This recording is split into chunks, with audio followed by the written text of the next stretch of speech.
Nice 6e accueille Dijon 20e et dernier de Ligue 1 Conforama. Les Niçois ont perdu 2 de leurs 3 dernières rencontres malgré un début de saison très satisfaisant.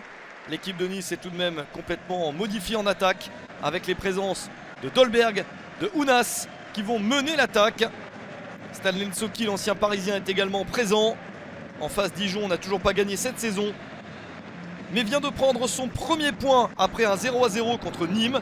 Après 4 défaites de suite, ça rassure un tout petit peu. Reste maintenant à la pire attaque de Ligue 1 Conforama d'aller chercher le résultat qui lancerait vraiment la saison. Ça débute pourtant mal pour les Dijonnais car la première occasion est niçoise avec Kasper Dolberg. L'avant-centre danois avait un angle très fermé et il bute sur Alfred Gomis. Pression niçoise, mais les Aiglons s'exposent et oublient Julio Tavares. L'international capverdien s'échappe et réussit à les tromper de près. Walter Benitez, il ouvre bien son pied, très joli but pour Julio Tavares, son deuxième de la saison et le deuxième but du club dijonnais cette saison en Ligue 1 Conforama. Il est le meilleur buteur de l'histoire de son club en Ligue 1 Conforama et il le confirme ici. C'est le capitaine et c'est lui qui permet à Dijon de mener à 1-0 après 22 minutes. Les Niçois se font surprendre une fois, peut-être une deuxième, avec cette nouvelle action intéressante. Un jeu à 3 qui permet de trouver sur le côté Hamza Mendil. La reprise de la tête de Didier Ndong.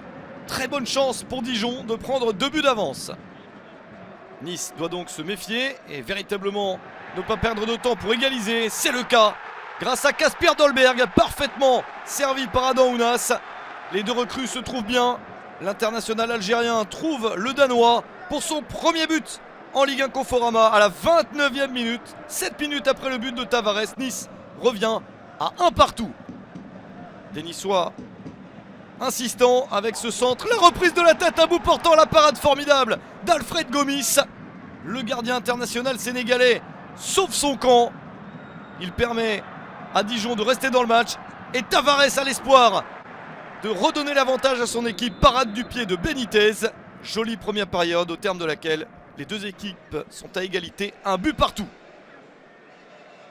Seconde période avec des Niçois qui attaquent pour prendre enfin l'avantage et enfin prendre la mesure de cet adversaire, certes dernier du championnat, mais qui se bat bien et qui a des occasions.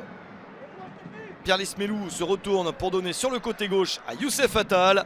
Attal entre dans la surface de réparation et décoche une frappe somptueuse pour le 2-1. Nice prend l'avantage pour la première fois du match dès le retour du vestiaire. 47e minute exactement. Premier but de la saison pour le champion d'Afrique algérien. Attal avait marqué 6 buts la saison dernière en championnat. Voici donc son premier. Et quelle qualité de frappe. Attal donne l'avantage aux Aiglons.